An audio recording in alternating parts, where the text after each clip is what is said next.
नमस्कार, आप देख रहे हैं हर खबर। मैं हूं आपके साथ जागृति। बुलेटिन की शुरुआत करते हैं इस वक्त की बड़ी खबर से। बड़ी और अहम जानकारी चंडीगढ़ से, जहां हाई पावर परचेज कमेटी की आज बैठक होगी। आपको बता दें कि सुबह 11 बजे हरियाणा निवास में होगी बैठक। सीएम मनोहर लाल करेंगे बैठक की अध्यक्षता। तो कैबिनेट मंत्री मूलचंद शर्मा भी बैठक में शामिल होंगे। इसके अलावा राज्य मंत्री अनूप धानक भी बैठक में मौजूद रहेंगे और इस बैठक के दौरान कई विभागों के सरकारी कार्यों पर मुहर लगेगी। तो ये बड़ी और अहम जानकारी चंडीगढ़ से, जहां आज चंडीगढ़ में सुबह 11 बजे हरियाणा निवास में हाई पावर परचेज कमेटी की बैठक होगी।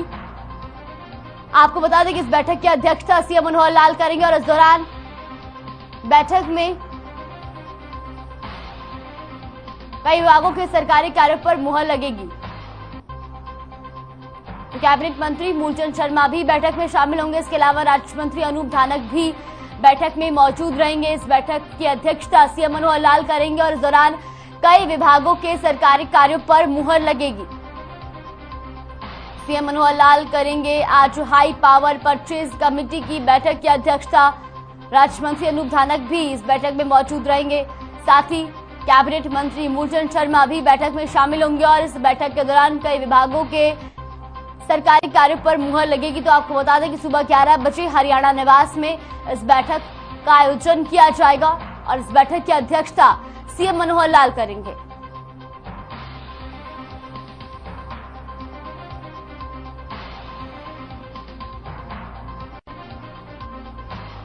कैबिनेट मंत्री मूलचंद शर्मा और राज्य मंत्री अनूप धानक भी बैठक में मौजूद रहेंगे। इस दौरान कई मुद्दों पर चर्चा की जाएगी और साथ ही कई विभागों के सरकारी कार्यों पर मुहर भी लगेगी।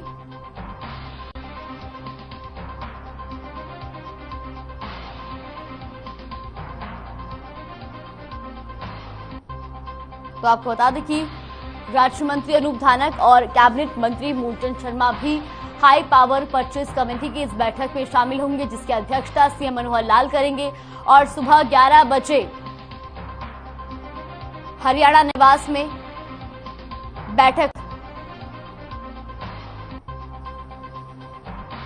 वहीं इसी खबर पर ज्यादा जानकारी के लिए हमारे साथ चंडीगढ़ से संवाददाता रवि चंदेल जुड़ गए। रवि, आज सुबह 11 बजे हाई पावर परचेज कमेटी की बैठक है। जी बिल्कुल जागृति, आज जो है मुख्यमंत्री मनोहर लाल खट्टर की अध्यक्षता में हाई पावर परचेज कमेटी की बैठक है। इस बैठक में सभी विभागों के अतिरिक्त मुख्य सचिव और साथ ही साथ मुख्य तौर पर जो है परिवहन मंत्री जो है मूलचंद शर्मा जो है इस बैठक में हिस्सा लेंगे। और अभी तक की जो जानकारी है, जो अपडेट है इस बैठक के अंदर जो है वो खास तौर पर परिवहन विभाग को लेकर जो है परचेजिंग को लेकर जो है खासी ग्रांट जो है वो मंजूर की जा सकती है। जी रवि, ये भी जानना चाहेंगे कि किन किन विभागों के अधिकारी इस बैठक में मौजूद रहेंगे और कैबिनेट मंत्री के अलावा और कौन कौन लोग इस बैठक में मौजूद होंगे? जी बिल्कुल, अभी तक की जानकारी के मुताबिक जो है परिवहन मंत्री मूलचंद शर्मा जो है इस बैठक में हिस्सा लेंगे। साथ ही साथ अगर हम बात करें कृषि मंत्री जेपी दलाल भी बैठक में हिस्सा ले सकते हैं। इसके अलावा बिजली एवं जेल मंत्री रणजीत सिंह चौटाला जो है वो भी इस बैठक में हिस्सा ले सकते हैं और उप मुख्यमंत्री दुष्यंत चौटाला भी इस बैठक का हिस्सा हो सकते हैं। अगर हम विभागों की बात करें तो सभी विभागों के अतिरिक्त मुख्य सचिव यानी कि एसीएस अधिकारी जो है वो खास तौर पर इस बैठक में मौजूद रहेंगे। किस तरीके से वो सभी विभागों के एसीएस अधिकारी अपने विभाग के बारे में जो है जानकारी देंगे। साथ ही साथ जिस चीजें इंफ्रास्ट्रक्चर की जरूरत होगी उसकी सूची जो है वो क्रमबद्ध चरणबद्ध तरीके से जो है मुख्यमंत्री को सौंपी जाएगी। जी, और सुबह 11 बजे बैठक होनी है, तो किस वक्त तक ये बैठक चलेगी? देखिए, जिस तरीके से अगर हम बात करें बीती कुछ जो हाई पावर परचेज कमेटी की बैठक रही है, लगभग 2 से 3 घंटे तक ये बैठक जो है वो इस बैठक की मंत्रणा जो है वो लगातार चलती रही है। उसके बाद जिस तरीके से अगर हम बात करें बीती हाई पावर परचेज कमेटी की बैठक की, तो वो बैठक जो है लगभग 3.5 घंटे वो बैठक चली थी और इस बैठक के अंदर लगभग जो है 21 से 22 एजेंडे पर जो है वो डिस्कशन किया गया था। उसके बाद जो है वो ग्रांट जो है 6 विभागों को लेकर जो ग्रांट है वो मंजूर की गई। जी बहुत बहुत शुक्रिया रवि आपका हमारे साथ जुड़ने के लिए और तमाम जानकारी हम तक पहुंचाने के लिए। तो वही बढ़ते अगली खबर की ओर, जहां गुरुग्राम में बीजेपी के जिला और राज्य स्तरीय कार्यालय का शुभारंभ बीजेपी के राष्ट्रीय अध्यक्ष जेपी नड्डा आज करेंगे। इस कार्यालय में जिला और राज्य स्तर के पदाधिकारियों के भी दफ्तर होंगे। इस कार्यालय का नाम गुरु कमल रखा गया है, तो वही कार्यालय के ऑडिटोरियम का नाम बाबा भीमराव अंबेडकर के नाम पर रखा गया है। इस मौके पर कई केंद्रीय मंत्री, हरियाणा के मुख्यमंत्री मनोहर लाल सहित हरियाणा कैबिनेट के मंत्री भी मौजूद रहेंगे। तो बीजेपी के कार्यालय का आज शुभारंभ होगा और इस कार्यालय का शुभारंभ विस्तार अब बीजेपी राष्ट्रीय अध्यक्ष जेपी नड्डा करेंगे। तो ये आपको बता दें कि इस दौरान हरियाणा के कैबिनेट मंत्री भी मौजूद रहेंगे और साथ ही साथ हरियाणा के मुख्यमंत्री मनोहर लाल भी इस दौरान वहां पर मौजूद रहेंगे। भारतीय जनता पार्टी की सबसे सुंदर बात यह है कि हमारे गुरुग्राम स्थित प्रदेश कार्यालय का उद्घाटन समारोह है। हमारे राष्ट्रीय अध्यक्ष श्री जगत प्रकाश जी नड्डा, हमारे मुख्यमंत्री श्री मनोहर लाल जी, केंद्रीय मंत्री श्री भूपेंद्र यादव जी, केंद्रीय मंत्री राव इंद्रजीत सिंह जी और केंद्रीय मंत्री कृष्णपाल गुर्जर जी, हमारे राज्य सरकार में मंत्री मूलचंद शर्मा जी, बनवारी लाल जी और सभी वरिष्ठ नेताओं की उपस्थिति में इस कार्यालय का उद्घाटन समारोह होगा। हमने 2 लोकसभाओं के अपने कार्यकर्ताओं को भी आमंत्रित किया है, मंडल स्तर के कार्यकर्ताओं को, जिसमें गुरुग्राम और फरीदाबाद लोकसभा को बुलाया है। इस कार्यालय का नाम कार्यकर्ताओं की, बहुत सारे कार्यकर्ताओं की मनो इच्छा के अनुरूप गुरु कमल रखा है, जिसमें गुरुग्राम गुरु की नगरी, उसमें से गुरु लिया है और पार्टी का जो चिन्ह है कमल, उस नाते से गुरु कमल इसका नामकरण जो है हुआ है, उसको करके रखा। एक प्रश्न है, भूपेंद्र यादव जी के केंद्रीय मंत्री बनने के बाद दक्षिण हरियाणा वहीं हरियाणा में शहरी स्थानीय निकायों के संपूर्ण रिकॉर्ड को डिजिटल प्लेटफॉर्म पर लाने की दिशा में एक और कदम बढ़ाते हुए मुख्यमंत्री मनोहर लाल ने नगर दर्शन पोर्टल का शुभारंभ किया।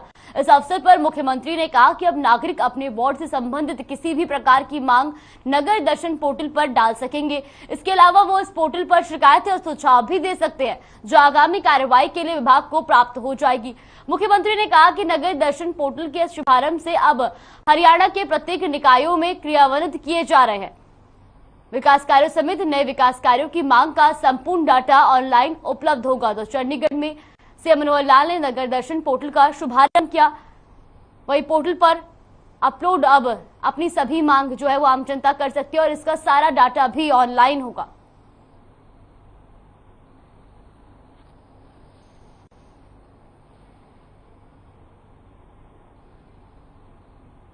चंडीगढ़ में उप मुख्यमंत्री दुष्यंत चौटाला ने पीडब्ल्यूडी विभाग के निर्मित किए जा रहे भवन और सड़कों के कार्यों की समीक्षा बैठक की अध्यक्षता की। इस दौरान डिप्टी सीएम ने अधिकारियों को निर्देश दिए। इस मौके पर दुष्यंत चौटाला ने करीब 2,900 करोड़ रुपए के भवन निर्माण और लगभग 3,500 करोड़ रुपए के सड़क निर्माण से संबंधित प्रोजेक्ट्स की समीक्षा की। वहीं डिप्टी सीएम ने कहा कि राज्य के सभी अंडरपास के ऊपर शेड बनाए जाए ताकि बारिश होने पर वहां से गुजरने वाले लोगों को परेशानी का सामना न करना पड़े।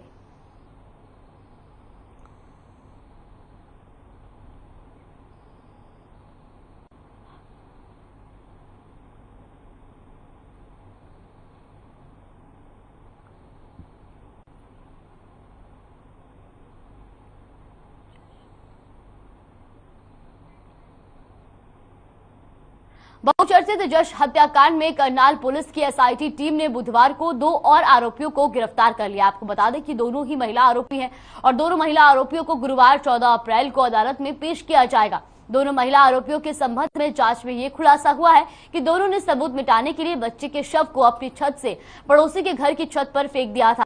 बता दें कि इस मामले में बीती 9 अप्रैल को आरोपी महिला अंजलि पत्नी विकास को गिरफ्तार किया गया था, जिसको अगले दिन अदालत में पेश करके 3 दिन की पुलिस रिमांड पर लिया गया था और रिमांड अवधि खत्म होने के बाद दोबारा उसे न्यायालय में पेश करके 2 दिन के पुलिस रिमांड पर लिया गया है। तो जस हत्याकांड में अब 2 और महिला आरोपियों को एसआईटी की टीम ने गिरफ्तार कर लिया और 14 अप्रैल को दोनों ही महिला आरोपियों को अदालत में पेश किया जाएगा।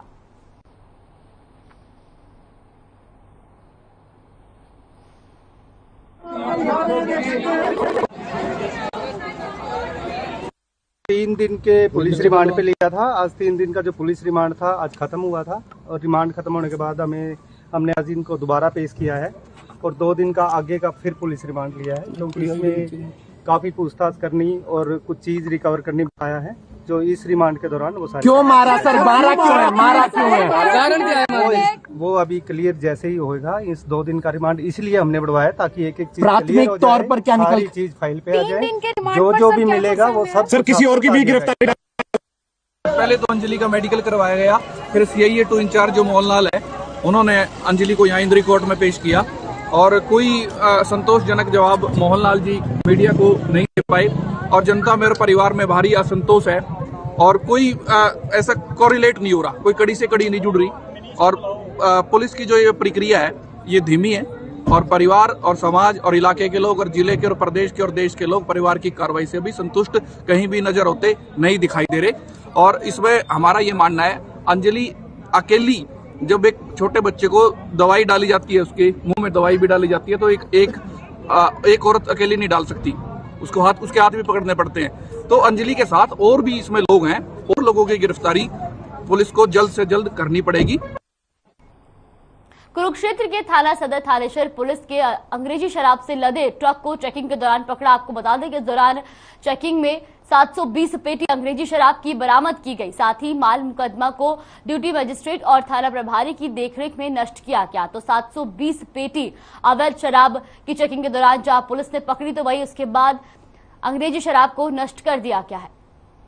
एसपी साहब की तरफ से मुहिम चलाई हुई है, जिस दिन के एसपी मैम जिला कुरुक्षेत्र का चार्ज लिया हुआ है कि जो भी थानों के अंदर माल मुकदमा वगैरह मदें पड़ी हैं किसी प्रकार की हैं, खास करके शराब वगैरह है, पुरानी शराब है, जो एक बीमारी का घर भी बना हुआ है और जगह को भी उन्होंने रोका हुआ है और भी काफ़ी लीगल भी और हेल्थ इश्यूज जो होते हैं उनका कंसर्न दिखाते हुए एसपी साहब ने दिशा निर्देश किए, लगातार प्रयासरत रहे और उन्हीं के प्रयासों का ये नतीजा है कि हम लोग पीछे भी डिस्पोजल करवाया था। सी साहब के आदेश अनुसार मुझे लिकर डिस्ट्रॉय करने के लिए ड्यूटी मजिस्ट्रेट नियुक्त किया गया था, जिसमें आज सदर थाना की लगभग 720 पेटियां शराब जो कि 2018 में पकड़ी गई थी उसे आज नष्ट किया जा रहा है।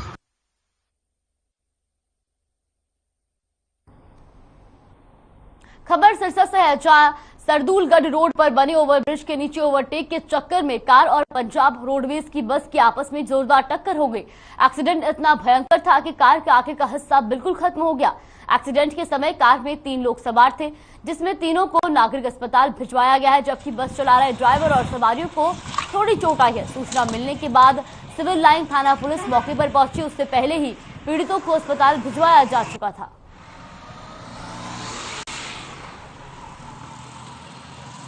मेरा नाम कश्मीर सिंह है जी, मैं सरदूलगढ़ बस स्टैंड से इंचार्ज है जी पीआरटीसी का। ये बस सरसा तो बरनाला जा रही सी जी और इस तो अगे ट्रक वाला कणक जा रहा सीगा जी, उसके पीछे कार सी और कार ने ट्रक को ओवर स्पीड से पास करना चाहे, ओवरटेक करना चाहे जी और अगो बस आ गई, नहीं टक्कर 3 लोग है जी बस कार च, उन्होंने नाल लेके गया।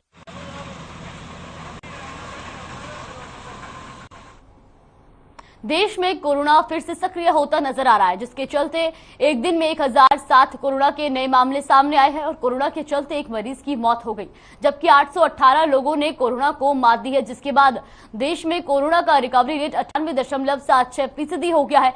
बात करें अगर कोरोना के एक्टिव केसों की, तो देश में फिलहाल कोरोना के 11,058 केस एक्टिव है। तो देश में फिर से कोरोना के मामले बढ़ते नजर आ रहे हैं। बीते 24 घंटे में कोरोना के 1007 नए मरीज सामने आए हैं, जबकि आपको बता दें कि 818 लोगों ने कोरोना को मात दी है। वही कोरोना का रिकवरी रेट भी अब 98.76% के पार पहुंच गया है।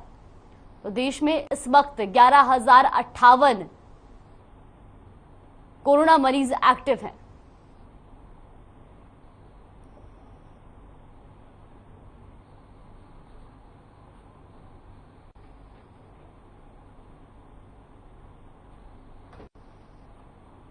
हरियाणा में कोरोना के मामलों में अब तेजी देखने को मिल रही है, जिसके चलते प्रदेश में एक दिन में कोरोना के 169 नए मामले सामने आए हैं, जबकि एक दिन में प्रदेश में कोरोना के चलते किसी शख्स की मौत नहीं हुई है और 96 लोगों ने कोरोना को मात दी है, जिसके चलते कोरोना का रिकवरी रेट भी 98.86% पहुंच गया है।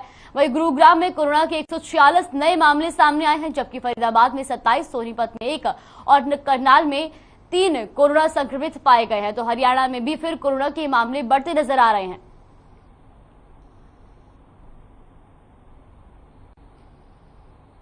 जननायक जनता पार्टी की नीतियों और उप मुख्यमंत्री दुष्यंत चौटाला की कार्यशैली से प्रभावित होकर लोग निरंतर पार्टी से जुड़ रहे हैं। इसी कड़ी में हरियाणा परिवहन कर्मचारी संघ ने जेजेपी के जननायक कर्मचारी मजदूर संघ के साथ जुड़ने की घोषणा की है। चंडीगढ़ के जेजेपी प्रदेश कार्यालय पर हरियाणा परिवहन कर्मचारी संघ के सैकड़ों पदाधिकारी पहुंचे, जहां उप मुख्यमंत्री दुष्यंत चौटाला ने सभी का स्वागत किया।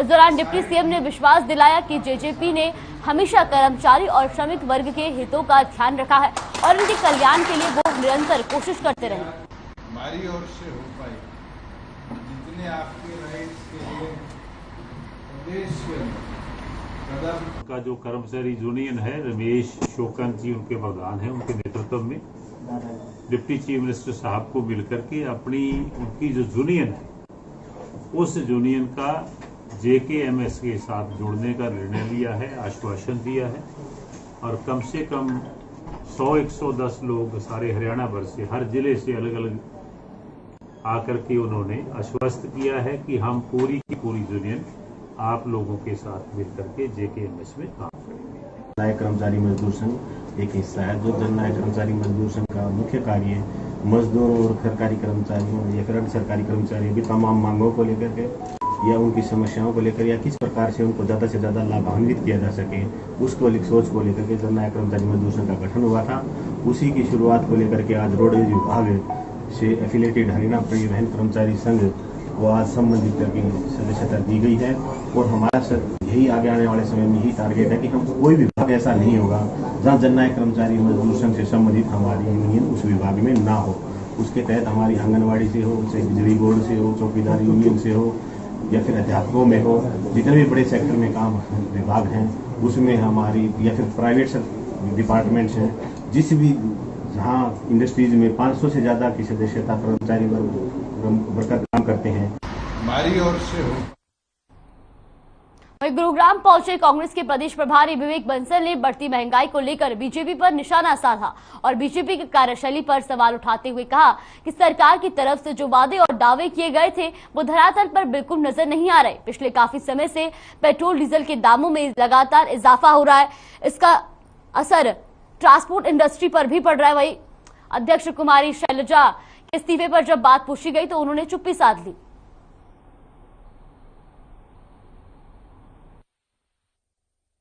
जिस तरीके से महंगाई आसमान को छू रही है, आपने अभी पढ़ा, मैं तो बड़ा अचंभित हो गया जिस तरीके से खुदरा जो सामान है, जो चीजें हैं, उनकी कीमतें आसमान को छू रही हैं। मुद्रास्फीति जो है वो जो 6 जो वित्त मंत्री ने कहा था 6 तक हम सीमित रखेंगे, वो 6.9 हो गई है खुदरा व्यापार की कीमतों की, जो सामान की है।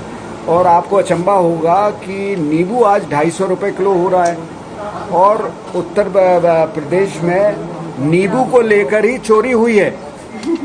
हाँ, ये हेडलाइन फ्रंट पेज न्यूज है, आज के अखबार में फ्रंट पेज न्यूज है। कहने का अभिप्राय सिर्फ ये है कि आज इन सब का जवाब नहीं है सरकार के पास। कभी कोविड का बहाना ले लेते हैं, कभी रशिया यूक्रेन वॉर का ले लेते हैं। महंगाई को लेकर एक बार फिर कांग्रेस ने सरकार पर निशाना साधा है। बता दें कि कुरुक्षेत्र में कांग्रेस नेता अशोक अरोड़ा ने महंगाई को लेकर खुलकर हल्ला बोला है। इस दौरान उन्होंने कहा कि पेट्रोल डीजल की जीएसटी के दायरे में लिया जाए। साथ ही सरकार को घेरते हुए कहा कि सरकार महंगाई पर अंकुश लगाने में विफल हो रही है। इसके साथ ही कांग्रेस प्रदेश अध्यक्ष कुमारी शैलजा के इस्तीफे की अफवाह को उन्होंने सोशल मीडिया की उपज बताया।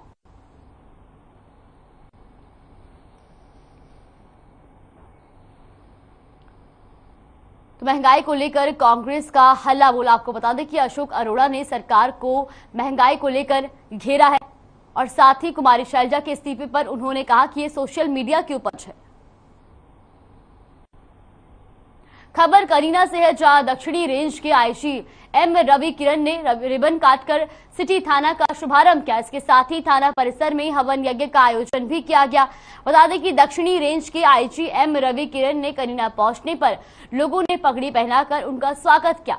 करीना थाना के अंतर्गत कस्बा सहित 51 गांव आते थे, लेकिन स्टाफ की कमी के चलते कर्मचारियों को भारी परेशानी का सामना करना पड़ता था। अब करीना कस्बे में सदर और सिटी थाना अलग अलग होने के बाद क्षेत्र का दायरा 2 भागों में बंट गया है, जिससे कर्मचारी को कहीं न कहीं राहत मिल रही है।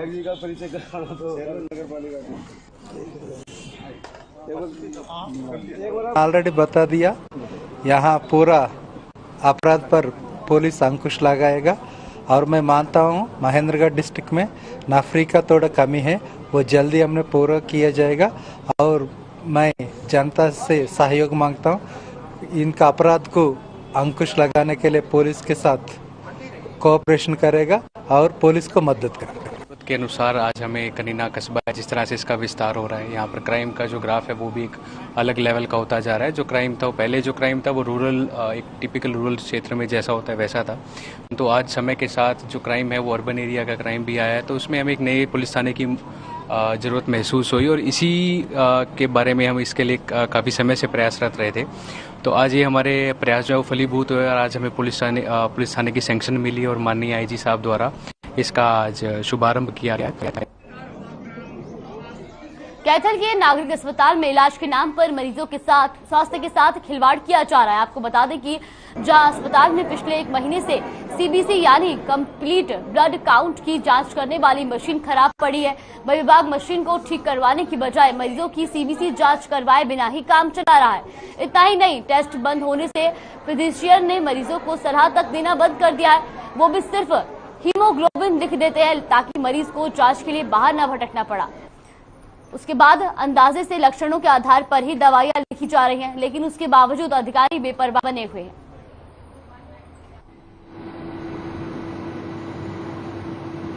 देखिए विपिन, जो आपने ये बात हमारे संज्ञान में लाई है, सीबीसी मशीन काफ़ी टाइम से खराब है। इससे क्या है कि आम जनों पे भी बोझ पड़ता है, उनको बाहर से टेस्ट कराने पड़ते हैं। तो इसको लेके अभी सीएमओ साहब से बात करूंगा मैं और इसको ठीक कराया जाएगा। अगर कोई अप्रूवल की जरूरत होगी तो हेडक्वार्टर से भी बात करके हम इसका समाधान करेंगे। नहीं, सीबीसी की मशीन की प्रॉब्लम आई है, पिछले दिनों प्रॉब्लम आई है, लेकिन उसकी जगह वो मैनुअल बैकअप दे गए थे और इसमें जो टेस्ट होता है हीमोग्लोबिन, टीएलसी, डीएलसी, प्लेटलेट, वो हमारे एलटीज मैनुअल तरीके से कर रहे हैं। इसलिए पेशेंट्स को प्रॉब्लम नहीं आ रही, लेकिन मेरी अभी भी बात हुई है, मेल भी हो गया है, वो होपफुली आज या कल में ही ठीक हो जाएगी, क्योंकि उसमें ये रहता है कि समय बचता है। अदरवाइज जो टेस्ट है वो मैनुअल हो रहा है। तो बिना रिपोर्ट, बिना टेस्टिंग के डॉक्टर दवाई भी दे रहे थे? नहीं, टेस्ट हो रहा है, क्योंकि इसमें जो प्लेटलेट करने होते हैं वो 2 तरीकों से होते हैं, एक मशीन के थ्रू, एक मैनुअल तरीके से। तो मैनुअल तरीके में टाइम ज़्यादा लगता है, लेकिन हमारे एलटीज मैनुअल तरीके से करके जिसको प्लेटलेट टेस्ट की जरूरत है वो कर रहे हैं। ऐसा नहीं है कि टेस्ट बंद हुआ है। कुरुक्षेत्र के शाहबाद की शुगर मिल के मृतक कर्मचारी के परिजनों ने शुगर मिल के गेट पर अनिश्चितकालीन धरने पर बैठे हुए हैं। धरने पर बैठे लोगों ने प्रशासन पर आरोप लगाया कि वे हमें गुमराह कर रहे हैं। साथ ही प्रदर्शनकारियों ने कहा कि ये तो हक दो या खुदकुशी की अनुमति दो। वे प्रदर्शनकारियों ने अपने हक के लिए स्थानीय विधायक के पास भी गुहार लगाई है। प्रदर्शनकारियों का नेतृत्व कर रहे नेता ने कहा कि शुगर मिल में 2 साल पहले मृतकों के परिजनों के साथ शोषण हो रहा था। वो शासन प्रशासन के समक्ष बात रखी गई थी, लेकिन पोल खुलने के बाद भी शासन प्रशासन ने कोई कदम नहीं उठाया। अगर कदम उठाया होता तो परिवार के लोगों को धरने पर बैठने की नौबत नहीं आती। वहीं दूसरी तरफ कहा कि डेथ केस में परिजनों के लिए 13 पोस्टें खाली पड़ी है, जबकि कुल पेंडिंग केस 7 हैं।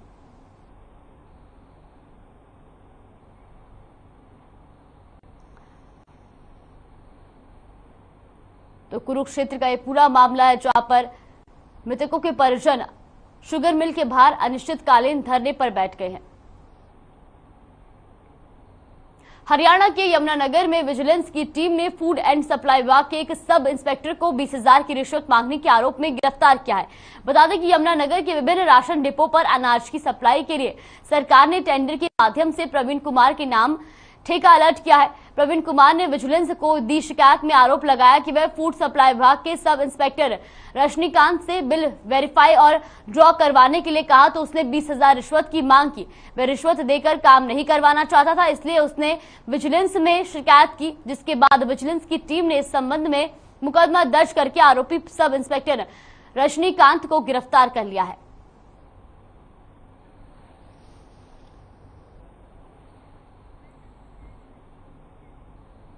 फिलहाल के लिए इस बुलेटिन में बस इतना ही। बने रहिए हमारे साथ। नमस्कार।